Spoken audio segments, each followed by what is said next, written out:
நம்ம பிறந்த இடத்துலேருந்து பொண்ணு புகுந்த வீட்டுக்கு போகும்ல, கல்யாணம் பண்ணி கொடுக்குறோம்ல, அப்போ வந்து நம்ம வந்து புதுமண தம்பதிகளுக்கு வந்து பலகார குடம்னு ஒன்று கட்டி அனுப்புவோம். அதை மறுவீட்டு பலகாரம்னு சொல்லுவாங்க. அதாவது பெரிய பித்தளை அண்டா நிறையா வந்து ஸ்வீட்ஸு, பலகாரம் எல்லாமே வச்சு அதை ஒரு துணியால் போட்டு கட்டி அனுப்புவாங்க.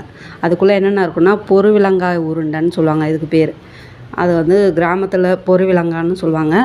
இது எதுக்குன்னா, பொருள்பட பேசணும். புகுந்த வீட்டில் எது பேசுனாலும் பொருள்பட பேசணுங்கிறதுக்காக பொரிவிலங்காய் உருண்டையும், இனிப்பாக இருக்கணும், உங்கள் வாழ்க்கை எப்போதும் சந்தோஷமாகவும் இனிப்பாகவும் இருக்கணுங்கிறதுக்காக அதை ஞாபகப்படுத்துகிற விதமாக அதிரசத்தை வைக்கிறாங்க.